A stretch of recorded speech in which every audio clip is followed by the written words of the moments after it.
ನಿನ್ನೆ ಪಾರ್ಲಿಮೆಂಟ್ ಅಲ್ಲಿ ತಂದಿರತಕ್ಕಂತ ಈ ಮಹಿಳಾ ರಿಸರ್ವೇಶನ್ ಒಂದು ಬಿಲ್ ಅನ್ನ ಇಂಡಿ ಕೂಟದ ಮಿತ್ರ ಪಕ್ಷಗಳು ವಿರೋಧ ಮಾಡೋ ಮೂಲಕ ಈ ಒಂದು ಪ್ರಜಾಪ್ರಭುತ್ವ ವ್ಯವಸ್ಥೆಯಲ್ಲಿ ಮಹಿಳೆಯರಿಗೆ ಕೊಡಬೇಕಾಗಿರತಕ್ಕಂತ ಗೌರವವನ್ನ ಇವತ್ತು ಅಪಮಾನ ಮಾಡಿದ್ದಾರೆ.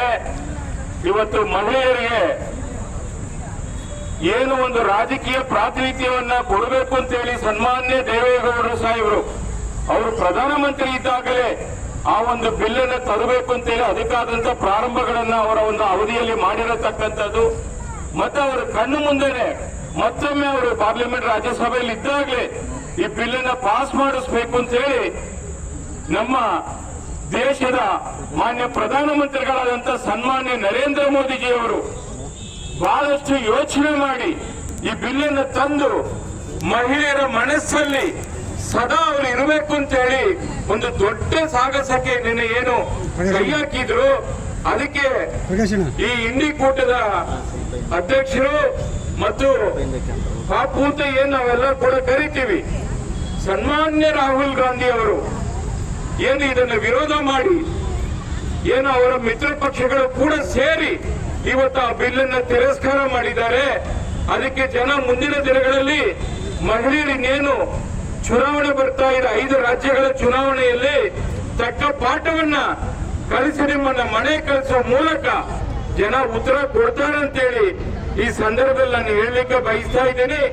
ಯಾಕೆಂದ್ರೆ ಮಹಿಳೆಯರು ಈ ದೇಶದ ಶಕ್ತಿ, ಮಹಿಳೆಯರು ಈ ದೇಶದ ಸರ್ವಸ್ವ, ಮಹಿಳೆಯರಿಲ್ಲದೆ ಯಾವುದೇ ಕ್ಷೇತ್ರ ಇಲ್ಲ ಅಂತೇಳಿ ನಾವೆಲ್ಲ ಕೂಡ ಭಾವಿಸಿದೀವಿ. ಅದಕ್ಕೆ ನಮ್ಮ ಸನ್ಮಾನ್ಯ ದೇವೇಗೌಡರು 25 ವರ್ಷ ಹಿಂದೇನೆ ನಮ್ಮ JDS ಪಕ್ಷದ ಚಿಹ್ನೆಯನ್ನು ಕೂಡ ಮಹಿಳೆಯರ ಒಂದು ಭಾವಚಿತ್ರ ಇರತಕ್ಕಂಥದನ್ನ ಮಾಡಿರತಕ್ಕಂಥದ್ದು. ನಮ್ಮ ನಾಯಕರು ಕುಮಾರಸ್ವಾಮಿ ಅವರು ಕೂಡ ನಿನ್ನ ಪಾರ್ಲಿಮೆಂಟ್ ಅಲ್ಲಿ ಬಹಳ ಅಚ್ಚುಕಟ್ಟಾಗಿ ಅವರು ಮಾತನಾಡಿದ್ದಾರೆ, ನಾನು ಕೇಳಿಸ್ಕೊಂಡಿದ್ದೀನಿ. ಆದ್ರೆ ಇಲ್ಲಿನ ಕಾಂಗ್ರೆಸ್ ಸರ್ಕಾರ ಇವತ್ತು ಕಾಂಗ್ರೆಸ್ ನಾಯಕರುಗಳು ಹಲವಾರು ನಾಯಕರುಗಳ ಹೇಳಿಕೆಗಳನ್ನ ನಾನು ಗಮನಿಸಿದ್ದೀನಿ.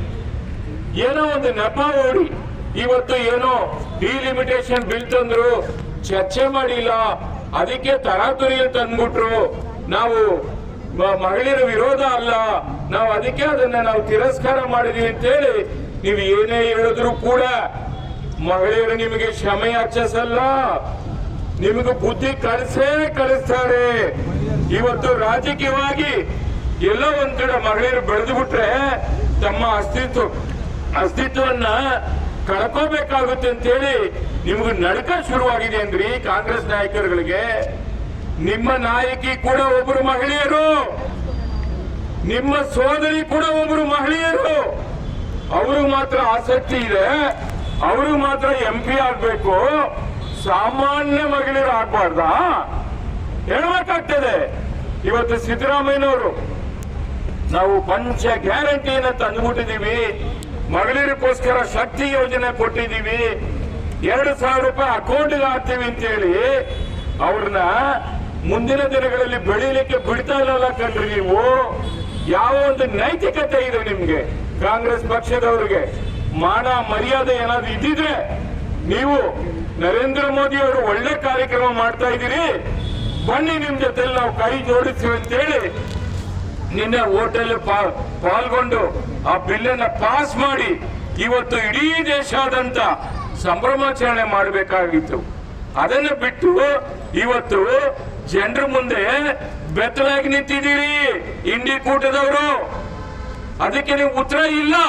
ಇವತ್ತು ನಮ್ಮ ತಾಯಿ, ನಮ್ಮ ಮಾಜಿ ಸಚಿವರು ಲೀಲಾದೇವಿ ಅಮ್ಮವರು ಹೇಳ್ತಾ ಇದ್ರು, ದೇವೇಗೌಡರು ಸಾಹೇಬರು ಪ್ರಧಾನಮಂತ್ರಿ ಇದ್ದಾಗ ಇವರು ರಾಜ್ಯದ ಸಚಿವರು, ಕನ್ನಡ ಕಲ್ಚರಲ್ ಸಚಿವರು, ನನಗೂ ನೆನಪಿದೆ, ಡೆಲ್ಲಿ ಕರೆಸ್ಕೊಂಡು ಸಾಹೇಬ್ರ ಅವ್ರನ್ನ ಮಾತಾಡಿ ಒಂದು ದೊಡ್ಡ ನಿಯೋಗನ ಕರ್ಕೊಂಡು ಹೋಗಿದ್ರು. ಆ ತರ ಒಂದು ಹೆಣ್ಣು ಮಕ್ಕಳ ಮೇಲೆ ಗೌರವ ಇಟ್ಟಿರ್ತಕ್ಕಂಥ ನಮ್ಮ ನಾಯಕರುಗಳಿದ್ದಾಗ ನರೇಂದ್ರ ಮೋದಿಜಿ ಅವರು ಬಲಿಷ್ಠ ನಾಯಕ, ಇಡೀ ರಾಷ್ಟ್ರ ಅಲ್ಲ ವಿದೇಶ ಎಲ್ಲ ಇಡೀ ಪ್ರಪಂಚ ನೋಡ್ತಾ ಇದೆ ಅವರ ಒಂದು ಶಕ್ತಿ ಏನು ಅಂತ. ಕಾಂಗ್ರೆಸ್ ಅವ್ರಿಗೆ ಗೊತ್ತಾಗ್ತಾ ಇಲ್ವಾ?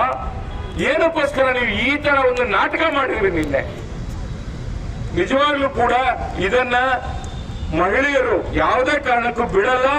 ನಿಮ್ಮ ವಿರುದ್ಧವಾಗಿ ದೊಡ್ಡ ಮಟ್ಟದಲ್ಲಿ ರಾಷ್ಟ್ರಾದ್ಯಂತ ಹೋರಾಟ ಆಗುತ್ತೆ.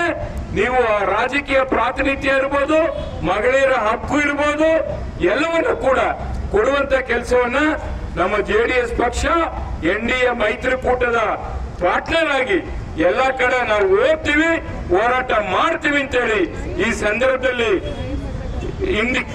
ಇಂಡಿ ಪಕ್ಷದ ಒಕ್ಕೂಟಕ್ಕೆ ನಾನು ಎಚ್ಚರಿಕೆಯನ್ನು ಕೊಡ್ಲಿಕ್ಕೆ ಬಯಸ್ತಾ ಇದ್ದೀನಿ. ಹೆಚ್ಚಿನ ವಿಡಿಯೋಗಳಿಗೆ ಪ್ರತಿಧ್ವನಿ ಯೂಟ್ಯೂಬ್ ಚಾನೆಲ್ ಸಬ್ಸ್ಕ್ರೈಬ್ ಮಾಡಿ, ಬೆಲ್ ಐಕಾನ್ ಕ್ಲಿಕ್ ಮಾಡಿ.